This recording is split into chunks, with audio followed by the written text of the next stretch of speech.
Sorry about that. That was a interesting switch from, I had a little guy on my lap and the kids are screaming, so. Well, hello everybody. How's everyone doing? As you can see, everyone welcome Mrs. Nitro. This is her first time on screen. Hello. Hello everybody.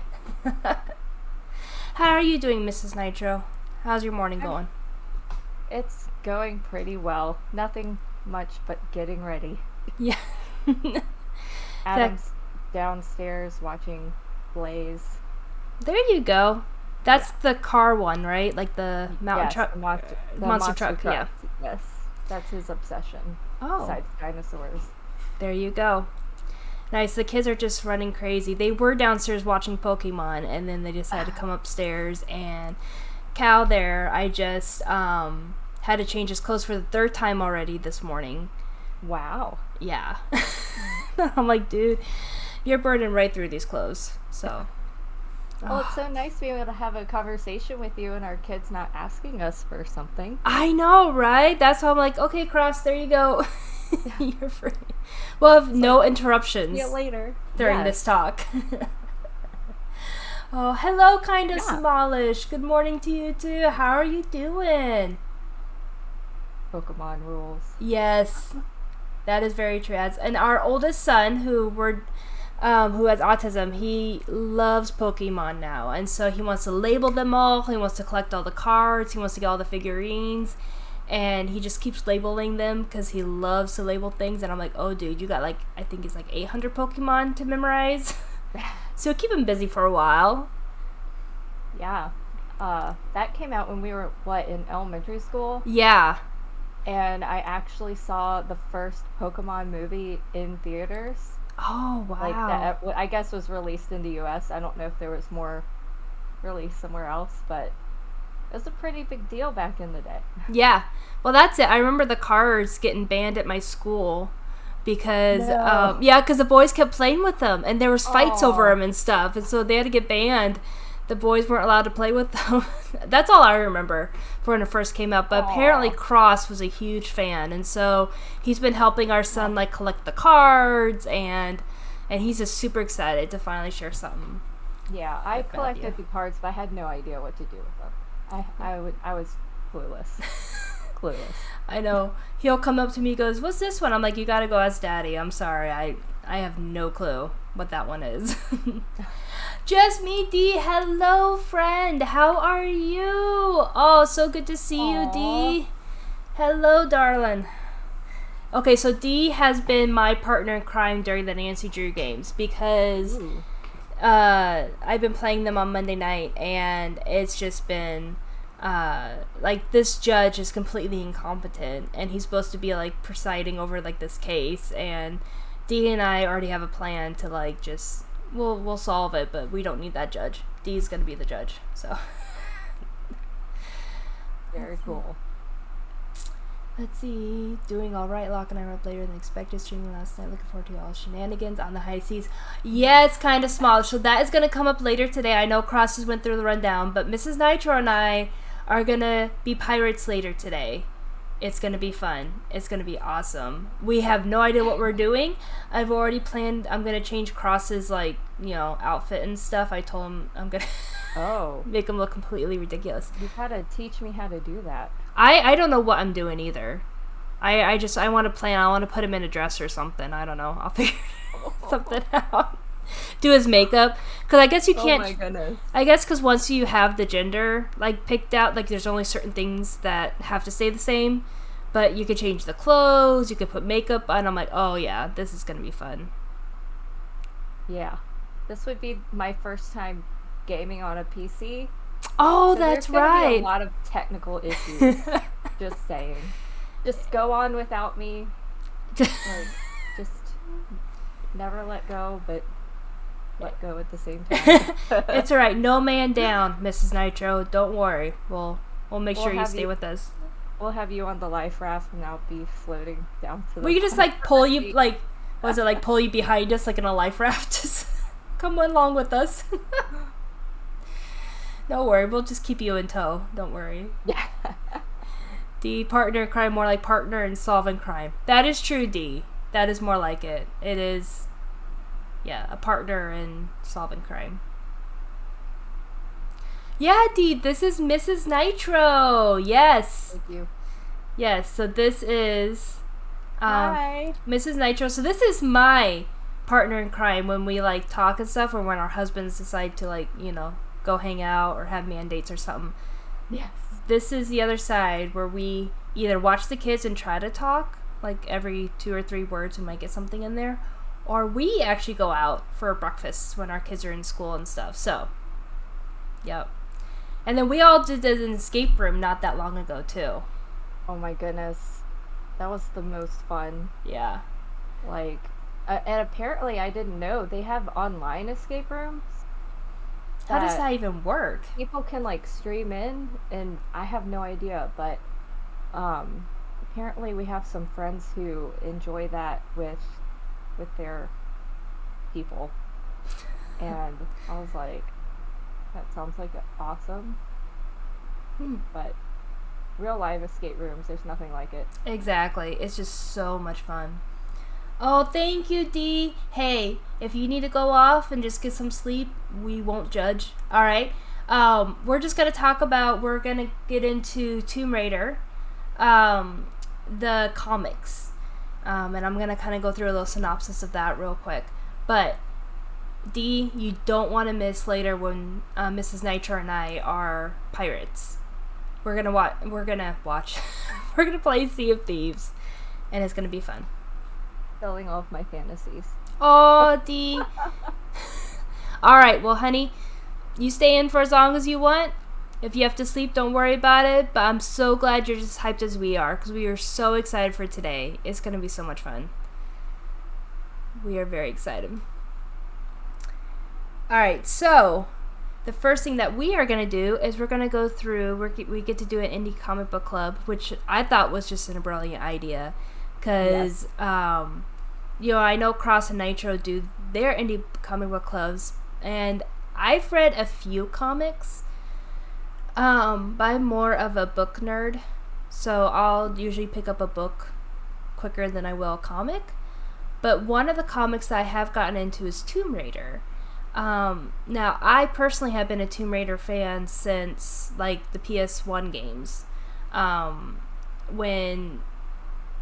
I'm going to say this as nicely as I can, when the body proportion was more for male fantasy, and I don't know if you guys remember the original Tomb Raider, but there's no way she could probably actively Tomb Raid without, like, falling over. I mean, the proportions were just... no. Yeah. I remember the commercials. Yeah. You just look at that, you're like, what? But the cool thing about this is, I think, and even the creators, they originally were just appealing to guys, and it was like a female Indiana Jones-esque kind of thing. But what happened was the female gamers started getting into it, and when they started really liking Tomb Raider because there's a strong feminine character, you can see as it progressed, like, the character kind of changed a bit to represent a lot of the female gamers, which I think is just really cool. And to, like, now with the reboot, it's definitely way different than the original Tomb Raider. And now, Mrs. Cross, you've never played Tomb Raider, right? So I think she went into this comic completely blind, except for one movie. Is that correct? Yes. Yeah. Sorry, I got thrown off because I heard Mrs. Cross, and I was like... Oh, wait, sorry, Mrs. Nitro. Yeah, we'll get the names right. I've seen the most recent movie, and I don't remember a lot of it, so... Tomb Raider has never really been on my radar, but I love graphic novels. Mm-hmm. The few that I've read, I really, really love so far. So. Yeah, because I think you've read more graphic novels than I have. Which, I don't know if that's saying much. I've read a few. But,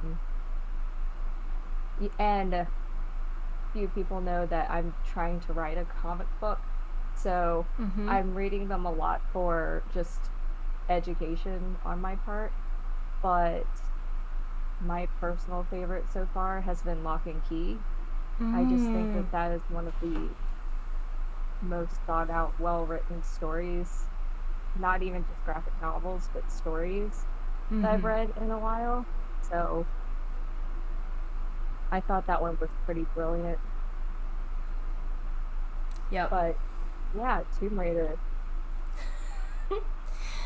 Yeah, so originally before the reboot, so the story was very basic too. The original Tomb Raider, all you really got was her father was an archaeologist. He was super rich. He dies, and she inherits, and so she has like this huge amount of money, so she can go anywhere. She can get anything. So it's kind of like Batman in the fact that like money's no option. She can, just do anything, go anywhere, get any gadget that she wanted. And she would just raid tombs. That was legitimately, and like just find artifacts. That was the game. As you played some of the games, especially when they went to PlayStation 2, and I think there was one Game Boy Advance game, which was completely random. As it kind of progresses, you get a little bit of the story, like she tries to find who her mom was, tries to bring her dad back from the dead. A lot of different kind of elements kind of came up. And they even did, it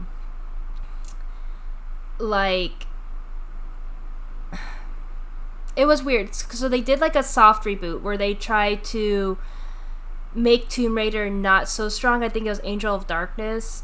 It was a PlayStation 2 game. I think it was either PlayStation 2 or Xbox. I remember there was like a conversion too. I can't remember, but she was super weak. She couldn't jump. You had to get her stamina, and I remember looking like, okay, this is just nonsense. All right, she's Tomb Raider. I shouldn't have to build up her stamina. And she goes, oh, I can't jump. And I'm like, you're Tomb Raider. All the way up to this point, you what? And then there was, I think it was PlayStation 2. They try to do another reboot and try to start a brand new like storyline where she tries to find her mom and but it didn't really work out. And so there was a few years where we didn't get like any Tomb Raider at all, but we got movies. We got the Angelina Jolie movie, both of those movies. Where, fun fact, that's the first time I ever saw Gerard Butler and fall in love with a Scottish accent, and look where it got me. That's when I was like, ooh, that's a nice accent. It's a beautiful thing about movies, because that actually is why my brother-in-law fell in love with Asians. Really? Yeah, it was the Karate Kid. It was the one where he went to Japan. Oh. They were in Okinawa. Yeah, that's what sparked his love for Asians. Now that's funny. So you never know with a movie. I guess apparently. Cinema's a powerful medium. Very powerful. Yep. Because I remember falling in love with that accent, and I was like, oh. And this is like Gerard Butler, like the very beginning. Like, he wasn't a big name, like no 300. He wasn't even very like buff like he is now. He was kind of smaller framed. And yeah, I just remember hearing the accent and be like, ooh. So we had those movies. And then once again, we had like quietness for a while. And then so in 2013, they came out, they did I guess technically it's a soft reboot because, there's Tomb Raider and some of the background is the same. But I kind of see it as a hard reboot because her figure changed. Her storyline, like her origin story kind of changed a bit. She's still rich and her father passed away. But you suddenly have all these new background things that you didn't have before. So you have like this, and we'll get into the synopsis a little bit, but now you have like Trinity, you have people coming after her, you have her as an archaeologist as well, so she studied archaeology and she loves archaeology.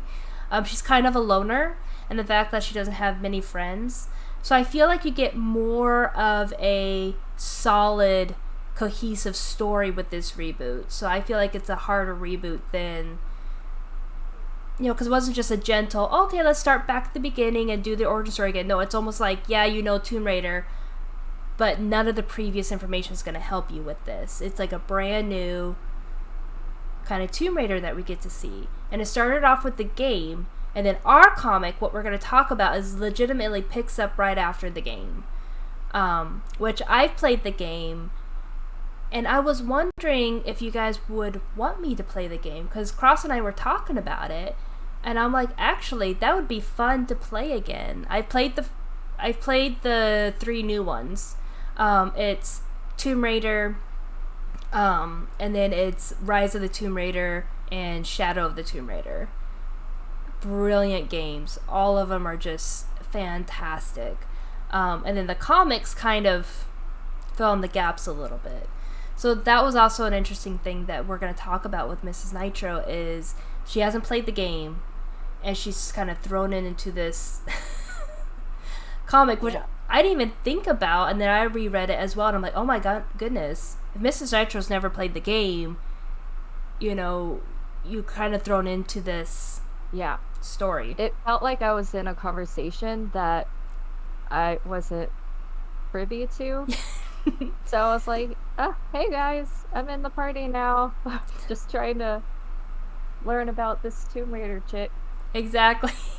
And that's even more so because you haven't played the games, you haven't seen the Angelina Jolie movies, but you have seen the reboot movie that happened after that first game came out. Yeah. And that movie, like, when I read the synopsis, like, you might remember some, because the movie did hint on a lot of what that first game brought out, but the ending, I think that's a whole different discussion. Like, forget the comic book, man. That's a whole different discussion, that movie. But you enjoyed it, right? I mean, I like Alicia Vikander, and so I love just watching her, honestly. She's just a beautiful actress. Yeah. But it wasn't one that was like, oh, I have to go out and buy this. Yeah. Obviously, it didn't make a huge impression because I don't remember a ton from it. But it's more than the other movies. Yeah, and I remember watching the movie because all the trailers looked like it was going to go right with the game, and it just kind of veers. And I'm like, there was no reason for that veer. You had a brilliant, amazing, awesome story from the game. And I don't know if they just wanted to make a difference or didn't ruin the game for people, but I'm like, it just kind of veers. I was like, oh, man. But anyway, so let me go ahead and I'm going to kind of because I got to read the plot, because I remember the game, but like the actual story, I don't want to get it wrong. And then we'll get into the actual comic book, because that was, like I said, it's right after the game. So if you guys haven't played the game, here's just a quick synopsis of the game, and then we'll pick up right where the comic book starts up. So Laura, she sets out on her first expedition aboard the ship Endurance. And so what happens is at the beginning of the story, you just literally are on the ship. You want to go to this island of Yamatai, and it's right like in the Dragon's Triangle, which from what I'm guessing is kind of like the Bermuda Triangle. Like, ships get lost there, there's crazy weather, and so they're trying to go to this island to find some artifacts, because once again you find out that Laura is an archaeologist, so she actually knows about history, she knows about lore, she knows about cultural things, and so she wants to find some sort of artifact. What happens though is the crazy weather happens and their ship is completely destroyed, and she gets separated from all her friends. And then the cool thing about this is the game picks up where she has no weapons, she has nothing, and she's never killed a person. The story says she's an archaeologist. This is like one of her first adventures out. and she's alone, so she literally has to survive. So the first part of the game, you literally are like trying to heal yourself, trying to find a weapon, trying to like, you know, survive like wild animals and wolves and things like that. So I thought that was really cool because you're literally seeing how Lara Croft like becomes. You know, it's not just this, you're just thrown into this, you know, oh, I'm strong, I'm cool, I know everything. It's like, no, you have to kind of build it up. And so she goes here and she finds some of the survivors, but then she also finds some of her friends did pass away. Which, once again, it's really hard for her because that's never really happened before besides her father, you know, close people. And then you find out that there's a secret, like, cult on this island that worship the Sun Queen. And what happens is they actually kidnap one of her friends to rebirth the Sun Queen. And so you end up finding the main villain is Matthias. And he is like a priest of the Sun Queen, and he's trying to resurrect her. And it's just like this whole cult. And they have weapons, they have, I mean, so it's like a modern cult. They're not like bows and arrows. It's like, no, they have weapons, they have like uniforms and things like that. And they actually want to come after Lara. Because she's like, no, I'm not into this craziness, and I'm not going to help you. I'm going to go save my friend. So that's where, like, that, like, the tension comes from, is now she has to fight her way through this really crazy cult to save her friend. Because now she's already lost friends. She doesn't know where her other friends are. No, she's not going to do this. So she ends up finding a weapon, and then building that up, and finding, like, actual guns, and learning how to use those. And then even through this game, she kills her first person. And, you know, that's really emotionally stressing for her. And so you go through this game and you actually see how Lara Croft is, like, built. And then at the end, you find out that 3 of her friends survive. So she is able to... Because, you know, I wish I didn't... I could say this without, like, spoiling the ending of the game. But that's where the comic kind of picks up. So she ends up saving her friend from Matthias, and like completely like destroying him in like a very really cool supernatural like epic moment. She destroys him, so he's dead, he's gone. She's able to save her friend, and then she finds her 2 other friends, Jonah and what's her name? It's even in the and they all get off the island. But the interesting thing also about this island is it messed with your brain. So there's like that little bit of element of supernatural to it. Like, was it just a strange cold, or is there something going on because the weather kept changing?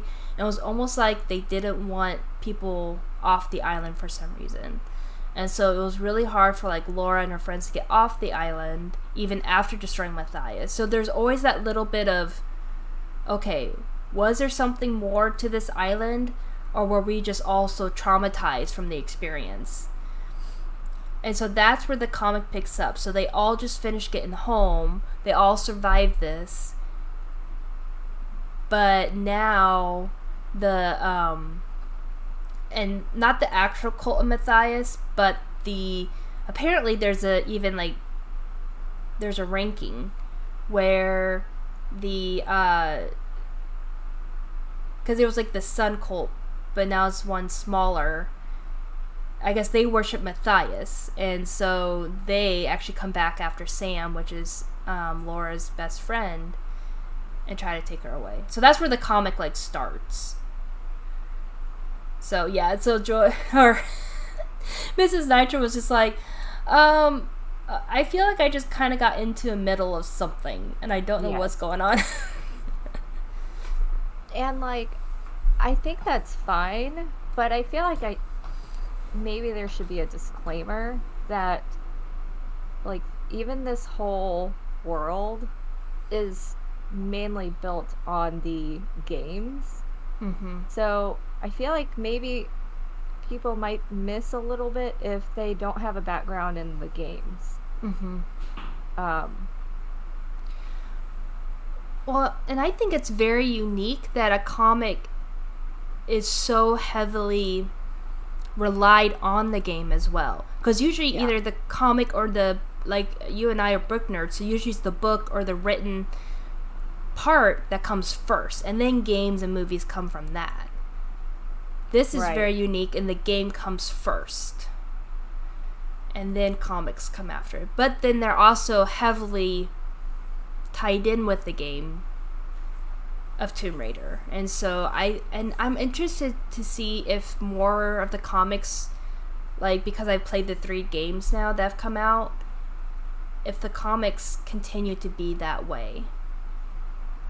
Yeah, I wonder how popular Tomb Raider is as its own story, because I feel like if it were more popular, maybe they would have different runs of the comic instead of just based off the games, and do not like fan fiction, but more like exploratory realms of different, like, just different storylines, and more like, I guess, creativity. I don't know, and just exploring more about her and like the things that she gets herself into, being an archaeologist. Yeah. I mean, that's a really, really good point too, because I mean, I was kind of thinking about it. It's like, it's hard for you to go up to someone who knows Tomb Raider and for them not to know the games. You know? And now, even like the movies, like, because you have Angelina Jolie in the Tomb Raider, and then you have the reboot movie. Even though it wasn't near as popular and the critics completely destroyed it, which I don't blame them now. You either love it or you hate it. Yeah. But she did look exactly like the chick. Like, I thought they did that perfect. Well, that's it. I mean, it set up, like, all the trailers looked like it was going to be just like the game, and I was so excited. And like I said, they just kind of veered, and you're just like, there was no reason. You had a perfect setup for a beautiful story. But they tend to do that. I mean, that's a whole nother rant for you and I to, like, say, like, when there's a book and a movie. Yes. How sometimes they just veer, and you're like, it's right there. You have the story right there. Yeah. But, yeah, so this story basically comes off where Laura is, so she's back home. She's trying to figure out and trying to process the trauma that happened. And she's now scared of losing anybody else. And so she's having nightmares of the island, which, once again, that is very, I think, you know, acceptable that she has trauma and stuff. She kind of went through something crazy. And then especially her friend Sam, you know, because that is her best friend, her closest friend, who accepts her and for who she is and is willing to go on these crazy adventures with her. She almost lost her. So now she's like just holding on super tight. She's having these nightmares, and that's where you start in this book. And then you find out that the lower sect, there you go, that was the word I was thinking of, the lower sect of this cult now is coming in to steal her away again, but not to resurrect the Sun Queen, but actually to bring Laura back and trap her, because they have to kill Laura to bring back Matthias. And I guess the thought about that is if they bring back Matthias, then Matthias can bring the Sun Queen back. But this lower sect says they're not even, like, worthy enough to bring back the Sun Queen herself. They need to bring back Matthias.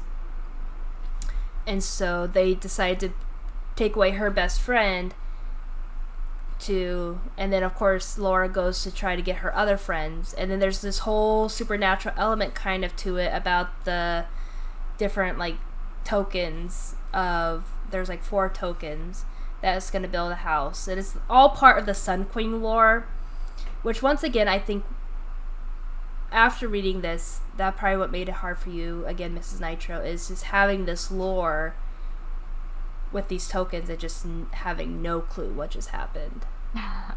Yeah, and I don't know, are we allowed to spoil the book? Okay. Yeah. Just making sure I don't ruin it spoilers. for anybody. Yeah, spoilers if you don't want to read, just mute right now, but I mean, we're doing like a comic book report. Yeah. Book report. Review. Yes. And that's, so, total transparency, it was hard for me to get through this graphic novel. Mm-hmm. And it might be because I didn't have that background, but it's hard for me because I read everything super, like, with a lot of skepticism, and that's probably just a bad thing on my part. But I really look for, I don't want to say good or bad writing, but I look for what I like and what I think might be able to improve. Mm-hmm. And overall, it was hard for me to find a reason why I connected with Lara Croft. Since it is a volume 1, you would think that you would be able to just get in and be able to be immersed in this world and in this story and connect with the characters. Mm-hmm. And that's one thing that's really hard with comics and graphic novels, is the medium as a writer is so, like, restricting in the fact that you have to have these connections really quick, because you don't have a whole paragraph or a whole page or a whole chapter. Right, yeah. You know, you're not given that luxury. And so I think as a writer, you have to kind of drop little connecting hints to, like, their emotions, to what they care about, to, like with Lara Croft, I felt like she was this, you know how people say, I have a shell and I'm hard to crack? Yeah. Sometimes it felt like that, even though she was very, I guess I want to say, vulnerable in some aspects because of the trauma that she had been through. And I think that one thing they could have really done that they did not do was, when they went back to the island, had her more reluctant. Yeah. Because she already had lost friends before. But I think because of her love for Sam, maybe that completely clouded her reluctance and her judgment, because she was so, like, one-track minded to get Sam back. Yeah. I don't know. And I wanted to ask you, Jay, is what really draws you into the story and what really makes you love these stories so much in the first place? Because, like, I think shining a light on that would really help round out the story for me. Yeah, absolutely. So part of it is I've been always a Tomb Raider fan, even though, like, when the first game came out, I never even gotten close to beating it. I don't think I beat the first 3 games just because I was so young. Hey, you tried, girl. I tried. I wouldn't have even been able to figure it out. No, I mean, and it's so funny because also with our generation, I think it's really interesting too to come to, like, I mean, we literally grew up on, like, the 2D Mario, you know, Nintendo, the cartridges where, you know, you bounce up and down, blowing them. Yeah. Like, slam it in, you know. And you thought that would work. Yeah, exactly. I don't know what the whole bouncing thing was for. What is up with blowing and bouncing it up and down? Like, that's just how you fixed your Nintendo, right? And then you. Best, though. It was, and even just, like, a little shout out to Mountain Nerds. Cross and I were listening to the podcast about, like, all, like, the Zelda games, and I mean, I was even thinking about that, and I'm like, if you go from, like, the first Zelda game to, like, now, it's a change. And I think it's the same with Tomb Raider. Like, even though Tomb Raider was never in the 2D, I mean, you went from 2D gaming to, like, the 64, where it was, like, that first, like, 3D almost looking. And so you had the 64, and then, oh my gosh, you have a PlayStation, so 64 is more, like, cartoony. But then you have the PlayStation, and you have like almost real people. Now, granted, if you look back, they're super blocky, and you're like, oh my gosh, you know, and the camera angles are like all crazy, and they make you sick because you're like trying to, you know, turn everywhere. But, you know, even though I never like finished the game because it was too hard, it was amazing to go into those worlds. Like, you're in this jungle, there's a dinosaur chasing you, you know, and I just fell in love with the games. And when I was younger, it was cool to see a strong female character instead of, I mean, I'm a Nintendo fan, so I love Mario, and I love Spyro, which was PlayStation, but, you know, Crash Bandicoot, I love more like the cartoony games, but this was the first game that was actually a mature-ish game that actually had a strong female character. And I was already such an Indiana Jones fan, like the archaeology, going to different cultures, you know, tomb raiding. To have a female character do that, I love that. And I looked up to that. Like, that would be such a cool job if I could just, you know, have $1 million and just go wherever I wanted. Go to any culture, raid tombs. How cool would that be? And so I think I just fall in love with the character since I was a wee girl. And then now, like with the reboot, oh my gosh, I think I just love the fact that she's more real. I love the fact that she's definitely proportionate. Yes. A little bit better. Like an actual body type. And then I also love the fact that with this reboot, they don't shy away from the emotion side of it. Because, you know, early games, here's this tough girl, she gets to go do all this stuff, but nothing really phases her. Like, the old game, she really was a hard shell to crack, kind of like what you said. You know, she was tough, she was bold, she was sexy in the fact that she was hard to get. You know, you had to crack that shell, you had to be, you know, keep up with her sort of thing. Where now, yeah, she's still tough, but even in the comic, she starts letting her vulnerabilities come out. Like, no, I was always a loner, and Sam was the first person to actually put up with my strangeness. Well, what she thinks is strange, right? That she just loves books, she loves archaeology, she loves cultures. And Sam was a little bit more, you know, extroverted maybe, and she was more introverted, but doesn't shy away from mental health and emotions, and which I think also feminism is a great thing. But I think what happens is sometimes, though, we forget that women are emotional, and that's okay. Right.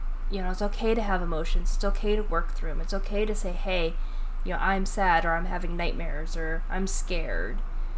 But you can still be tough, and you can still, you know, kind of go through it, but also struggle too. Yeah. And that's not even just a feminine thing. Like, men struggle with that too. Yeah. And but they have testosterone, which helps them regulate their emotions better than us. But that's okay. It's true. It's true. And I think that's the cool thing too, is you can see how, like, I guess the growth of Tomb Raider in herself, from just being a fantasy, I guess, in a guy's mind, to actually becoming a role model-esque person for women gamers. You know, I just think that's just a really cool transition. Yeah. You know? But yeah, I love Tomb Raider, and I love just how, I don't know, I've just always been a fan of her, and then just having this reboot and seeing more like a real life, like, she had to learn how to survive, because there once upon a time she had to know how to kill somebody. She had to be strong enough to do it. She has to survive in these terrains when you have nothing. You know, you can't just, oh, okay, I always have my guns with me. It's like, but once upon a time, maybe she didn't have her guns with her. And even like in the games, she does end up getting her iconic 2 double pistol. Oh, Mrs. Nitro. So iconically, she has like the 2 pistols, like next to her. I don't know if you like notice that. Like, she always has like the one on each leg. No, but I loved the pickaxe in the novel. Yeah, isn't that like, that's brutal too? I would not want to die by pickaxe, man. No. Oh no. It reminds me of the movie, I think it was called The Descent, where Four Girls Go Splunking. Oh, yes. Oh man, that was such a good movie. Yes. But yeah, talk about brutality. Mm-hmm. Oh man. But yeah, it's just such a great tool, especially like it also like you can't be weak and use a tool like that and be like proficient with it. Right. So she really, that's just a part of her character that backs up that she actually knows what she's doing. She's not just out there trying to pretend to be cool because she's rich and she has all these, you know, means to her, but it like backs up her credibility, Right. in my opinion. Right, that she'll do what she needs to do to survive. Yeah. And I think I like that element too, because you can have money and you can have all these things. You could buy whatever you want. But when you're put in a situation, could you still survive? Could you have the means to survive? And even just like the strength, like the internal strength to survive a situation like this. Because you're lost on this island, you can't find your friends, you're injured, you need to protect yourself. But would you do what's necessary to protect yourself? And, you know, throughout the games and the comic too, she eventually does get her iconic pistols. But I think I love this game and these books more because it actually creates that backstory of Lara Croft. Yeah. You know, and you can see her and you can identify her as a person a little bit more. And I think, you know, when you said that it was hard to identify with her, and this just popped in my brain, I wonder if that's because when you play a video game, it's so easy to tie with the character because you are them, right? You're learning things as they are learning. You have to actually be them, and then you get mad every time you die because you are them, and you you're just like, no, you know. So you connect with them automatically, but if you don't have that, and then of course, like you said, a whole different medium, you have comics, which is hard to completely flesh out because you don't have pages, you don't have chapters, you don't have, especially you and I being bookaholics, we're used to having chapters and like pages upon pages to build up a character, and you could build up over a long amount of time, however long you want. Right, and I don't know many books that you have to know a story before going into it. So automatically you have that build up for the book. Not saying that there aren't any like that out there, but ones that come to mind, I can't pull out, but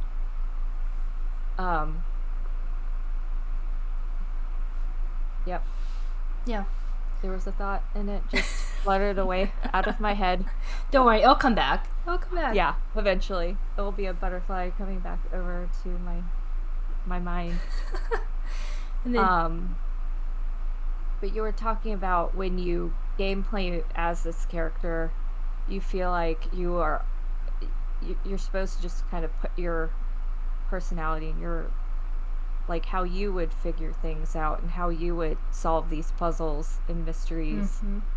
And so that automatically gives you that relatability because it's you. Yeah. So yeah, maybe I need to play one of the games, but I think you should. No, I think it's a given. You need to.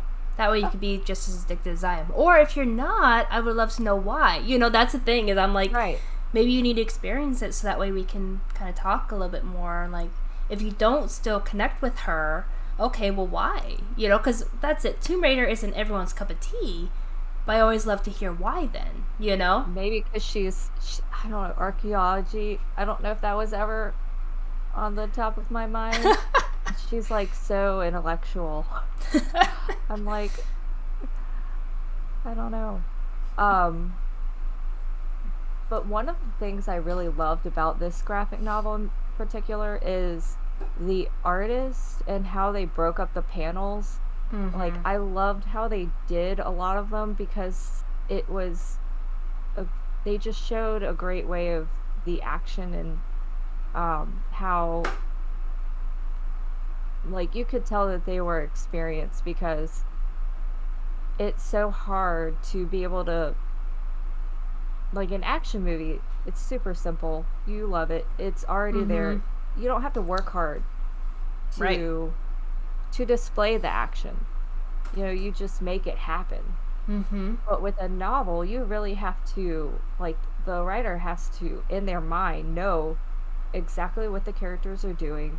They have to know how they get from point A to point B, and then they have to work with the artist to make that really translate into something that the audience can easily get through and not have to think about it. Yeah. And that's a lot harder. I'm not saying it's a lot harder because I've never made a movie, but in my mind, I feel like I would struggle more figuring that out. But they're probably both difficult in their own ways. Mm-hmm. Well, and I think you bring up an interesting point, because I think that's where, like, a person who just writes a book or a novelist, they might have to have a good relationship with their editor on what the author wants to keep, but then the editor kind of says yes, but, although I don't think there was any editors for, like, Leo Tolstoy or, Victor Hugo, because if not, how much did they cut out? I know.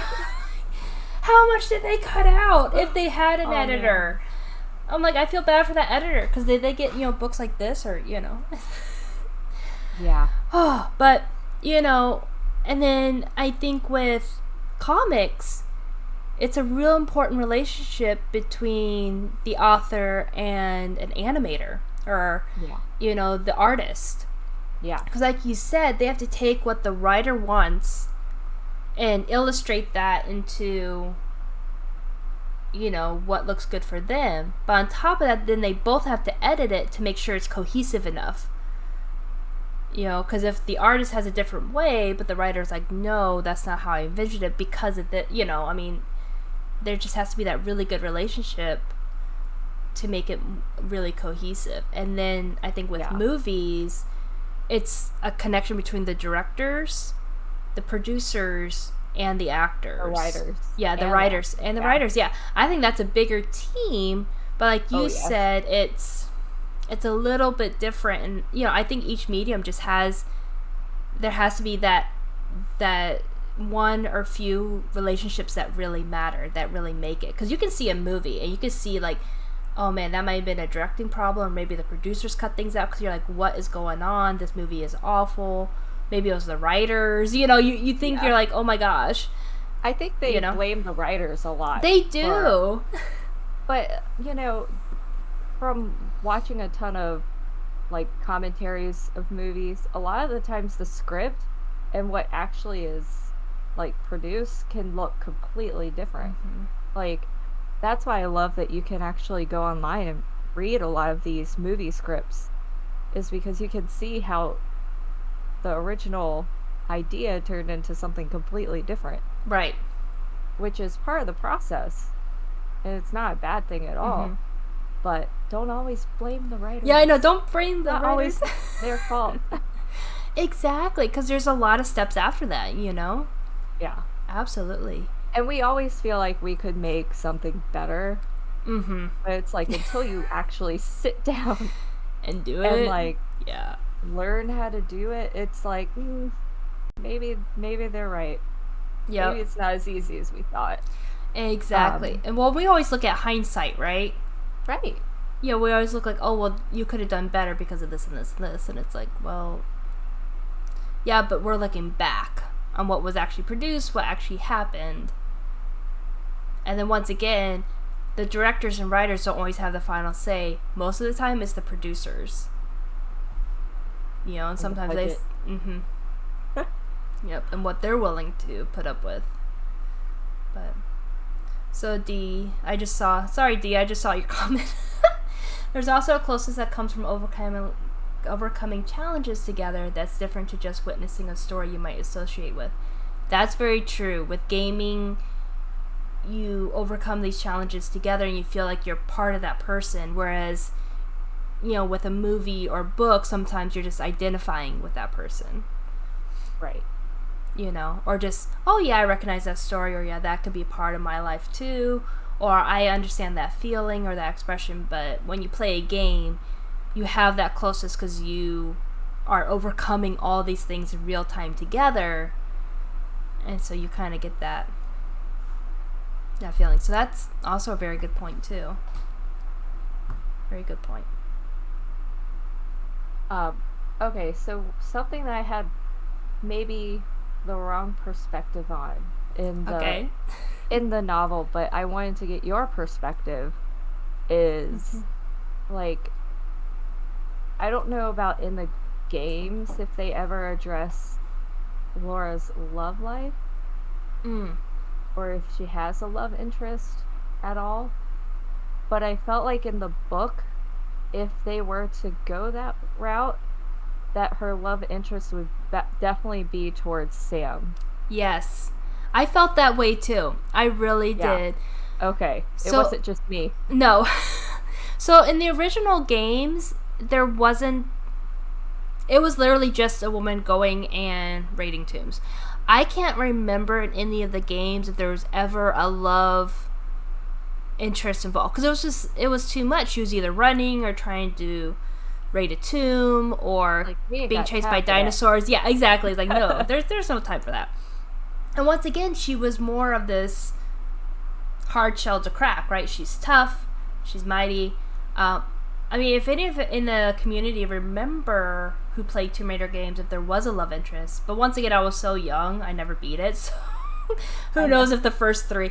I just remember the third game, I'd go to her mansion and just do all sorts of shenanigans. Like, you could lock the butler in the freezer and stuff like that. It was... Okay, so in the third game, there's this butler, and he was so annoying because he would just follow you everywhere. And when you try to do an obstacle course and try to beat a time, sometimes he'd get in your way. And you'd be like, "Argh!" So you actually go into the freezer, he'd follow you, you turn around, and you lock him in the freezer. And then that way you could do the things you needed to without him getting in your way. I know, it's brutal, but that's all I remember from, like, the third game. Adds that butler's a legend. Yes, because probably the whole world locked him in the freezer at least 1 or 2 times. D, too busy being too strong to need a man in a time when a woman's traditional place was to be rescued by the male hero. That's very true, too, especially in video games, and even look at, like, the more... earlier comics too. You know, a lot of the women were saved by the males, and I think that's when Wonder Woman was such a huge deal as well. So you have this strong female character, but she didn't have a guy in her life until I think one of the versions is her and Superman, but that's like still way down the line. For a long time she didn't have a love interest, but I don't think Tomb Raider did either. I think the first time I even saw anything was the movies with Angelina Jolie. Yeah. And I think it's not a bad thing to keep it ambiguous, because that just helps with the fantasy, in my opinion. Is you could look at it either way you want, and that's why I wasn't upset about it at all when I was reading it. I was like, you could look at it this way and really enjoy the story of her and Sam together in your mind. Yeah. But you don't have to look at it that way at all, and it's really entertaining either way. And I don't think that we have to even go to the man rescuing me part. You don't have to be rescued to be in love. Yeah. Luckily. Yeah. But I think that's one of the, like, really cool things, too, about, and not to, pull something out of, like, the air, but, like, I've been really kind of learning more about women in the Bible, because it's been really interesting me is, like, just women in our stories in general. And a lot of the women in the Bible were actually the ones rescuing the men. Yeah. And it's not what, I guess, there's a lot of just stories where it's the opposite way around. But in real life, a lot of the times it's the women rescuing the men. Well, that's it, and I don't know where it came. Okay, this is like a woman right now. Come on, there's women here. We get to take over, right? All right, woo! You know, you know.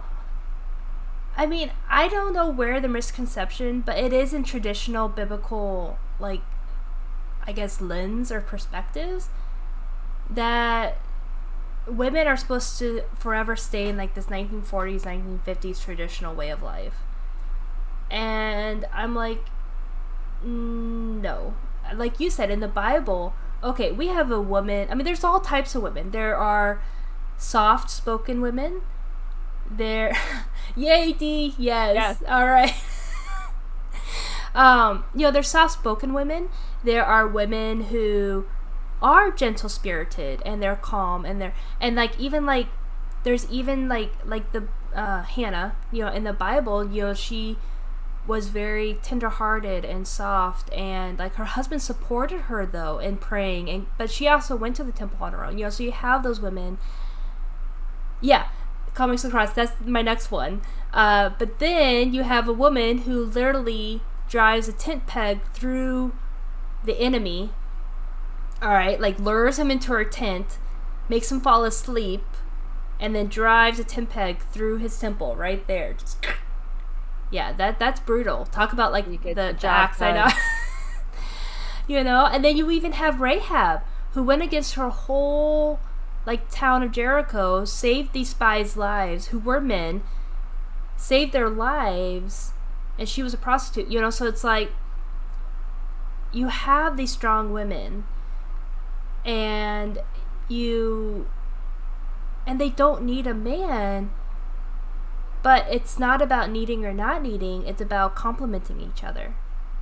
And it's so interesting. I don't know where this biblical perspective saying that women needs to be like not strong and has to have a man to survive or has to have that, hero. Although men love being the heroes. All right. I mean, yeah, that is definitely, something. And I think that's why comics and video games, men love being heroes, and I love that they like being heroes. But I think society for some reason has then taught women, well, then you have to be meek and quiet and reliant on men because they like to be the heroes. It's like, no, women, you guys are strong. We are strong, man. We can save each other. It doesn't have to be one-sided. Like man, I mean, how many times in the Bible that women did come through and they did help and they did, like even Esther. Have more faith. Yeah, Esther. She saved the whole nation because she had faith in God. It's like women, you can step up. You can be strong. And you can, I guess be your own hero. Yeah. And like if you read the Bible properly, you see how much that Jesus like would talk to women and treat them the way that they should properly be treated. Yeah. And God has put so many women in places of power that I don't know how like you said, this idea of we put women in their place and that's just where they'll stay forever. It's like, no. God didn't do that. So why are you doing it? Right. Like, I mean, I heard a thing where like, and I still love this, but I heard a podcaster, a preacher in California, Lance Hahn, he's awesome, but just sticking that in there. But, he says, God, when he created Adam and Eve, everything that was masculine about God, he put into man. But everything that is feminine about God, he put into woman. Women's not lesser. Yeah. God, they're still made in the image of God. So that strength is there, that nurturing, that loving. And the cool thing about men and women is there's never two completely separate. Like, we kind of intertwine. Like, some women have more masculine traits and some men have more maybe feminine traits. But it's just still a beautiful blend. Yeah. And there's nothing wrong with that. Nope, not at all. And so, I think just to see a character like Tomb Raider just, getting back to, like, the point of after we had that rabbit trail. Thank you. I think having this strong female character where she doesn't need to rely on a man, but even looking at, like, what you said, like, the relationship between her and Sam, I'm like, looking how they're building Tomb Raider, that would not surprise me, and I think that would feed along to her character and who she is. Right. Yeah, and it's not just relying on a man or relying on a woman. We do rely on each other, and that's okay. Like, because she really did rely on Sam and their friendship and the fact that they had gone through this. Thanks, Cross. We are. That's right. We're reviewing a comic. LOL. Oh yeah, that thing. We always get back to the point. Women, we always get back. We make it back eventually. We do. Yeah. We're like spaghetti, as some people like to say. Yep. Yeah, what men are like waffles and women are like spaghetti. Yeah. Everything's connected for us. Yep, it'll come back. It'll come back eventually. Good. Okay. Yeah. Thanks, Ross. But I don't think it's a weakness to need to rely on someone. I just want to throw that out there. It's okay to rely on people because we were created for community. Yep. Exactly. Well, that's it. And I think the sad thing about, like, the pandemic in general was just the fact that I think it brought out the worst in people. And yeah, I think more than ever, we just need to be okay with relying on each other and coming together and accepting one another. Because diversity really makes things beautiful. I think that's why I've always loved the cultural anthropology, the archaeology, like that stuff as well. And maybe that's also why I love Tomb Raider so much, because she gets to go to different cultures and I get to learn history. I love history. Just ask Cross yesterday when we went to Arlington Cemetery, because we had our first night away from the kids. And, we're walking. Yay. Oh, it was so awesome. It was so nice to have a break. I bet. And we're going through the cemetery, and of course we're tired. We did not realize how big Arlington Cemetery is, alright? It's huge. And so we did quite a bit of trekking, and so Cross is starting to get tired, I'm starting to get tired, but there's a plaque, and I have to read the plaque because I need to know history. And so he goes, oh my gosh. And I'm like, it's a plaque, I gotta read it. And he goes, come on. And so to the point, he goes, where's the exit? Keep going towards the exit. If you make me walk away from the exit. Oh. And I was like, but it's history. I want to see. So he promised that we'll go next time with the car, because apparently you can take your car in. Oh, I didn't know that. I guess there's some parts, like, where you can park and stuff. There's tour buses that are allowed in there.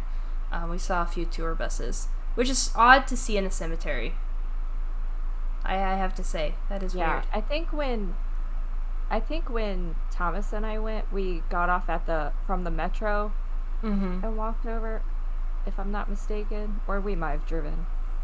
But I know one time I did get off on the Metro, and then we just did the tour.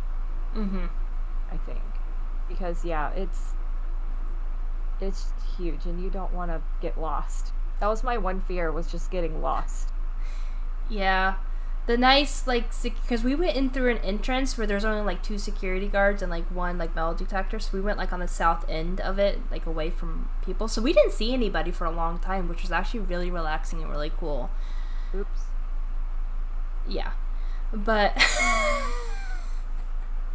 we're just gonna mess it up. It's all good. And, so, we came in, and we're like, okay, this is cool, but we were at the end, like, the very bottom, so they gave us a map, so we were allowed to, like, find our ways around. But without a map, Good grief, no. Yeah, it's big. But anyways, I think that's maybe why I like Tomb Raider so much, is the fact that she does get to go to different cultures, and I get to learn about history. And even if it's some made-up lore, like the Sun Queen, there's still some sort of history to it, because sometimes there is like that behind the scenes, like lore, like cultural lore, you know? I mean, that's why I like to read, like, the Grimm's fairy tales and Hans Christian Andersen, because even though it's a fairy tale, there's always like that behind the scenes cultural legend or lore that I love to learn about. And I think Tomb Raider does that, because she is going to these places, so you have to put some of the cultural elements into it. You can't get away from that. Yeah. Even if there is like a fantasy story mixed into it. And I love that, because that would be my, like, that would, besides being a mom and a wife, I think that would be my job, is just to be able to travel and just learn different cultures. I mean, I love that. Dude, I will do that with you. Hey, let's do it. Yeah. We'll just travel somehow. I guess I inherited it from my mom, because she's a history teacher. So we always did little field trips here and there to different places, and I don't know, I think history is kind of an easy thing to love too, because it's stories.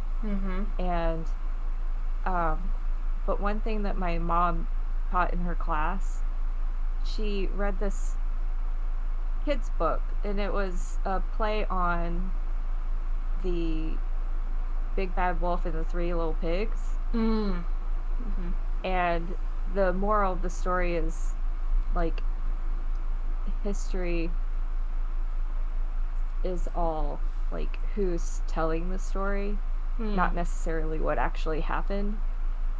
So she's, like, before all of her classes would be like, this is just what we've been told. But we're always learning something that kind of refutes some of what we've been told. Absolutely. Like, the truth is in the eye of the winner, right? Exactly. Yep. I mean, I think that's why, like, just to tell us a little bit of our story, you know, Cross and I met Cross once, like, when I went on a trip with my school over to Scotland, and we just talked for like 20 minutes. I mean, it wasn't anything, but the next time he started actually legitimately talking to me, like, we actually got into conversation, was, he said, you know, Happy Independence Day. It was 4th of July. I'm in Colorado, and he goes, Happy Independence Day. And I'm sitting there, like, okay, is that a good thing or a bad thing? Because I didn't know how Scotland, because I know England and America, you know, we broke off from England. And so England doesn't really see us in a nice light, because we, you know, said no to them and broke it off and fought with them. But I was like, how does Scotland feel, though? Because I know it's part of the United Kingdom, but I wasn't sure culturally, like, are you just trying to be nice, or do you care, or, you know, I was like, so I was like, thank you. And he said, so are you going to shoot off fireworks? I'm like, no, I can't, because I live in Colorado. They're illegal, because because we are so dry that if you shoot off a firework, it literally will burn. Like, it just, we're just plains and mountains, and so we actually cannot light fireworks because it can burn and do a lot of damage. I mean, we get most of our wildfires in Colorado is from lightning strikes, because lightning strikes and then it just burns acres. Yeah, so it's bad. It's so dry. And so I told him no, and he goes, I thought all Americans shot off fireworks. And I'm like, yeah, we can't. But it was just kind of cool, because it's like a cultural exchange, you know. But it's like, I don't know how to respond because of that, you know, because yay, we're independent, but are you happy that we're independent? Are you, you know, not sure. Just me, D. Ooh, the three pigs from the unexpectedly friendly and boldly wolf's perspective. Yeah. Yep. And then, okay, so we broke up with Britain, but is Scotland holding a friend grudge, or are we good here? Exactly, D. And so that was like that perspective. It's like, I don't know. Now, granted, it was all okay. He goes, we don't care. He goes, you know, because they've been fighting their own war with England for like ever. You know, is Scotland jealous that we actually were able to pull it off? Yes, they are. Secretly, they're all jealous that we actually got to break off from England. But to be fair, we're not sharing an island with them. We had a whole ocean to separate us, so... True. To be fair, fighting on the same island. Although, the Romans were even, brave enough to fight the Scots. They, Hadrian's Wall, just... They said, we're not going to cross here because there's some crazy people in kilts with their faces blue, We're not going to cross there. They're nuts. Which, to be fair, Scottish people are nuts. I love Cross with all my heart, but they're all crazy. But it's okay. I love them. But... We embrace the crazy. We embrace the crazy. That's it. Yeah. Comics and lacrosse, we just embrace the crazy. Might as well. That's right. Yeah. But yeah, I think... I think that's a really good point, too. It's just that perspective. Can make all the difference, too. Yeah. So what else did you take away from the novel reading it the second time? Oh, yeah, I know Cross. That's why I say it, Cross, because I know you can hear us. We're not hiding anything. We're not hiding. I mean, yeah. I know you can hear me. The crazy isn't always a bad thing. Sometimes it's code for confident fun. That's true. Exactly, Nitro. Cross crazy? No. Never. Okay, y'all. I can't wait to do Sea of Thieves, because we might be able to make it through a game without someone blowing up the ship. I'm looking at both of you. You guys keep blowing up your ship and throw in, barrels of black powder at each other? Yeah, Mrs. Nitro. Have you ever watched one of their Sea of Thieves streams? No. They toss fire at each other and blow each other up. It's my husband Nitro, he's a pyromaniac in real life, so I just can only imagine in his vicarious gaming life. Yeah. I'm sure it's much, much worse because there's less consequences. Come on, 3, 2, 1. Yeah, I cannot wait because we'll probably get through one whole Sea of Thieves stream without blowing up the ship. I think we will. But I'm excited for that, though. Yes. But yeah, so I think from the comic, I also just pulled back again just how much I love the character and how much I want to get back into the comics and I want to replay the games. Oh, what are they saying now? Hey, we're not bashing Nitro. Just Cross. I'm 100% pyro. No compliment.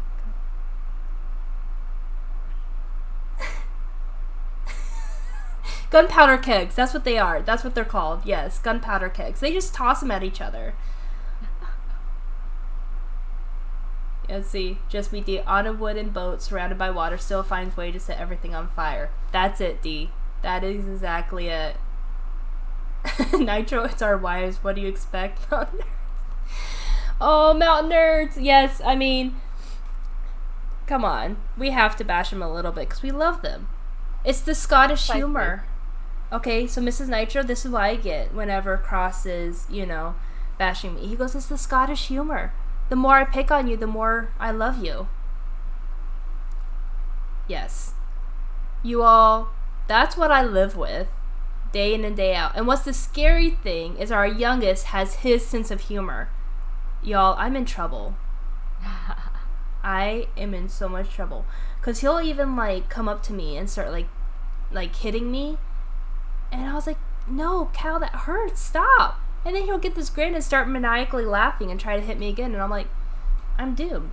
I am absolutely doomed. You have your father's sense of humor. I'm already trying to, contain Cross on a daily basis. And now I have a mini Cross. Actually, that's his good name, Mini Cross. That is a really perfect name for him. Yes. He's a Mini Cross. He's his mini-me. Yes. Same look, same smile, same humor. Y'all, I'm in trouble. I'm in trouble. You're the one. Yes. So you chose it. I did. I did. I mean, I definitely would choose it again, but good grief. There should have been a subscript in the marriage license. Are you sure? Disclaimers on Scottish men. Yes. Okay, I know everyone loves Scotland, and they love Scottish men because of the accent. I fell for it too. But they're a lot to handle. Oh, gosh. You guys know Cross, so I don't even have to say anything. You know him. I think men are a lot to handle in general. That's true. Not to throw men under the bus or anything. That's okay. It's women hour, right? Precisely. It's girl power right now. We have control over the stream right now, so we can literally say anything we want. Ooh, I could get in real trouble. This is cool. We just need to take over, like, just sometimes just take over the stream from them. Be like, we got this. We can handle it. Oh, man. But, so, reading this comic, so, you said that you wanted to play the games? Like, has it wanted you to invest more to find more? Or... not particularly. But... that's just me. They have unlimited power. Yes, it is true, Mountain Nerds. We have unlimited power. Ha ha ha. Yes. I still can't wait to see the boys play Phasmo for the first time. It's gonna be awesome. It's crazy. Mrs. Nitro, you haven't played Phasmo yet either, have you? I haven't played anything cool. All I play is Borderlands. That's my jam. We need to get you back on and play some group games. Absolutely. I just like shooting things. That's all I really like to do. I can't do puzzle games like BioShock. I'm like, oh, if I have to use my brain, this isn't gonna go anywhere. Well, actually, the first BioShock, it's a lot of shooting, I do have to say. It's a lot of shooting. Well, maybe I could get through that one. Yeah. And the third one, I felt like I was just gonna kill the whole town anyways, because everyone was after me. Yeah. Let's see. Bordermans. It's all on you, Mountain Nerd. Yeah, okay. Mountain Nerds, I know, I'm gonna miss you too. That's the only thing, is we have to do a Phasmo night again soon. But you can do it. You can do it, Mountain Nerds. Yes. Yes. Do the scariest one. All that. It's gonna be awesome. Oh. Someone's knocking on my door, yelling, Mommy! Oh, I still have, like, not even an hour, even though we're pretty much done with the review. We'll just keep going. We'll keep talking. Tomb Raider, yay! Yay! Just keep talking Tomb Raider. Like, just every 5 seconds, Tomb Raider. But has anybody out in the community, what do you guys think of Tomb Raider? Has anyone played, like, the earlier games? And what do you like most about Tomb Raider? Because we'll get the questions out there, too. You know, because I'm a huge Tomb Raider fan. I've been playing it ever since I was young. I don't know how many people out there still play it. Like, I don't know. Because when you're a huge fan of it, you just don't care. You just buy and you play and you know. You don't care because you like it, right?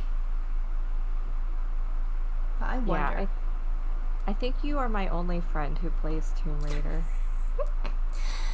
I think that's special. I feel special. You are special, honey. You are. I am. I mean, I even remember when the reboot game came out. I was super excited. And I think let's see, it's 23rd. Don't steal our time, Cross. Get out of here. Wait, no, we still have 30 minutes. No, 40 minutes. Don't worry, we'll get through it. We'll get through it, Cross. We'll just go on a few more rabbit trails. I promise, Cross, if it completely stalls, we'll let you do the giveaways. Let's see, D. I only played a bit of one of the earlier games. Yeah. D, was it like PlayStation 1? Was it one of those games? Let's see. The most I've played Tomb Raider was the skin of Fortnite. Okay. Let's see. Nitro, I played the old school ones. Love the detective-esque feel to them. Haven't played any of the newer ones. Yeah, well, that was it. The original games was crazy because you had this 3D world, but then you literally had to figure out where to go next because it wasn't quite like noticeable or open. You literally had to figure yourself out through these caves and these tombs and stuff, which once again, I would still be in the cave. Yeah. I'd be trying to figure out how to get out. Yep. Well, that's it. It's like it was hard because you had to try to navigate this brand new world with no like knowledge. I think one of the games I absolutely hate, it was Myst. Do you remember that game? Like hearing about that? So Myst was a computer PC game, and it was supposed to be really cool. There were actually books that came after it, but it literally just put you in this place and you had to solve puzzles. But there's no story. There's no... I mean, you figure out the story as you play the game, but you have to solve the puzzles first before you get the story. And I hated it because there was no guide. There was nothing. And the puzzle, you don't even know why you're figuring out this puzzle. You just tinker with it until something happens. You know? Let's see. It was on PC, so I don't know when that was. Alright, I'm going to have to look at that, D, and see. I don't think I played any of the PC Tomb Raider ones. I think it was all the PlayStation ones I did. Is it just PlayStation that Tomb Raider was on? Was it never Xbox? Xbox was later. I think it did do Xbox. Oh, okay. Let's see, Nitro. Hey, Jay, have you read any other graphic novels? And so, what's your fave so far? Also, same question for Mrs. Nitro. Good question, Nitro. That is very good. I have read Captain Marvel. Like now, Cross, you're going to have to write, because once again, this is where I get lost, is what variations, what world, and what author. Because they kind of reboot stories, and then you have like these different like deviations. This is where I get lost in the comic world. So, I've read Captain Marvel, but it's not the old ones. It's the newer ones? I might need Cross's help on that. I don't know. I don't question mark. I don't know. I don't know. I'm lost. Hold on. Let me see. Hold on 1 second. Let me just... Is it in here? I think Cross has them in alphabetical order, which would help. Oh, I think it is there. Okay, here, hold on. Let me...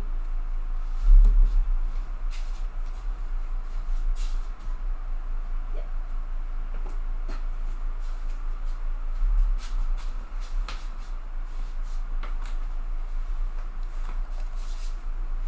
Yes, Nitro, you are right. It is Deconic. Oh. Yep. I didn't know you had that, Nitro. You didn't even tell me. Yeah, that probably superhero-wise, that is my favorite so far. I love Captain Marvel, and especially this line. Now, granted, I haven't read any of the others, so I think... Can I really say it's my favorite version? I don't know. I've read that one. I've read when Cross and I first were dating. He bought me he took me to Barnes & Noble. So this is the first time we were together in person while dating. He took me to Barnes & Noble and told me to pick whatever. And as a bookaholic, that's just brilliant. But I knew he was into comics, so I actually bought a reboot of Spider-Man, but I also had some of the classic Spider-Mans in it, like on the back. So once again, I don't know the variation. I just remember it was a Spider-Man, and it kind of went through the origin story again. But I knew Spider-Man a lot from my brother when he was young, because he liked Spider-Man.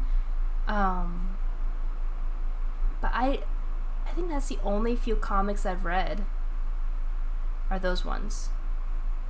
I've read the first Walking Dead, and I've read the first Spencer and Locke, and then Lock and Key. I've read the first 6. I haven't read the other random ones. Like, they have A Small World, and then they have another one. And I mentioned earlier that Lock and Key is definitely my favorite so far. Just the opening alone is just so tragically beautiful. And as a writer, it just makes my heart happy. And I just think Joe Hill is a genius all by himself. And of course, I can't say the same for the show because it's so different. Though it is really cool being able to see the keys on screen. I love that. But yeah, Lock and Key has definitely been the one that I was obsessive with. Like, I had to buy every single issue before I finished the one I was on, because if I had to have any lapse, I would just be very upset. I haven't really read any. I don't think I've read any Marvel or DC, which is probably a shame because, you know, they're the most widely known. I've read a few manga, which I don't know if that's considered the same thing. But there's a few that I'm interested in reading. It's one is called Ice Cream Man, and the other one is called Saga. And I don't know anything about them. I just know that they kind of take you into a different world, and they seem pretty diabolical, though, so that would be my only, like, reservation towards it, because, like, we had talked about Walking Dead previously. It's like, once it gets to the point where it's just grotesque for the sake of being grotesque, it's not entertaining anymore, and it's not, like, I think the one thing that I really look forward to in any form of media is the story. Yeah. And I think that might be why I love the Marvel movies, but sometimes I struggle with them, is because the story just, I feel like, isn't strong enough, in my lowly opinion. Which is, you know, no one needs to know, right, my opinion. But anyway, but I think that's why I really enjoy graphic novels so much, is because the stories are so, like, there's just, some of these stories could only really be told in this medium. And it's such a great way to get anybody reading. Yeah. You know, it's because there's so few actual readers out there in the world. And if this can get them into it and get them, like, into that world of books, I'm all for it. Absolutely. Well, and coming from our oldest son, he is super visual, and I think that's part of who he is, and also his autism, just kind of his brain works. And I'm like, you know, whatever gets him to read, whether that's graphic novels or visuals or picture books, go for it. It's reading. You know, I never understood the, I don't know, just like the social stigmatism, the, like, comics are less than reading books. Like, I don't know if maybe because back in the day only kids read comics, even though when you look at comics, like, even the history of them, they weren't just for kids, and a lot of comics aren't for kids. Like, you mentioned Saga. No, that's a very mature adult comic, you know. But even look at stories of Spider-Man and Batman, and they go through some really hard stuff. And then Tomb Raider, what we reviewed today, that's mature, hard, like, emotional stuff. You know, we could talk about the Harry Potter books and how they get darker as they grow. But you look at some of these comics, and that's still, like, the Harry Potter still child's play compared to the stuff Game of Thrones. Yeah, exactly. You know, so I'm all for it. I'm like, just read. You know, and I'm a person that will read anything. I'll read newspapers. I'll read biographies. I'll read documentary stuff. You know, I'll read fantasy, fiction, nonfiction, mystery. I've read it before. And then because of Cross, I then got into, you know, comics, and I'm still kind of getting into that.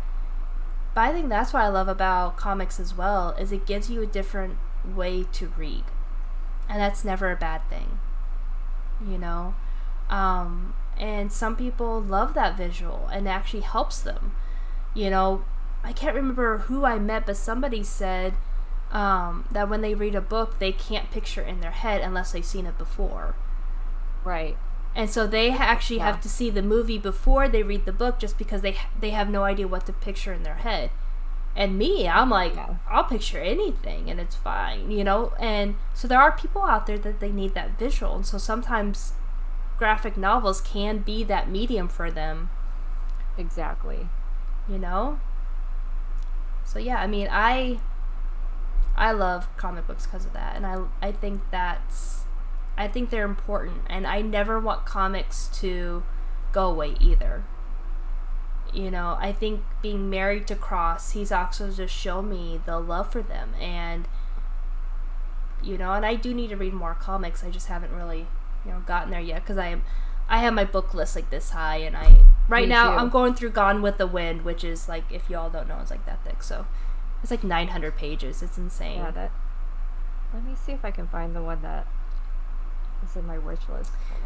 And let me go back. And then D, I did see your comment about Mist, and yeah, I think I felt the same way. It just lacked that natural just incentive just to do it and figure it out. I was like, I don't really care. Why? Because why do I even want to solve these puzzles? I don't even know why. But one of my friends loved it, because she just loved tinkering and just exploring, and I'm like, I need some sort of incentive. So that's actually what got me into the Nancy Drew games, by the way, D, is because I needed kind of a little bit more of a push and incentive to solve these puzzles and mysteries. And then, let's see. Adds the Marvel character or Shazam before the name change. Yes. Yep, those are good ones too. Hey, Chunk the Hut, I just saw you. Hello. How are you doing? It's so great to see you, Chunk.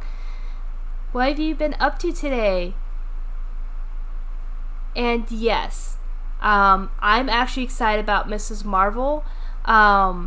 And our daughter is actually right now obsessed with Mrs. Marvel. Because they have the Spidey and Friends on Disney Plus. Oh, yes.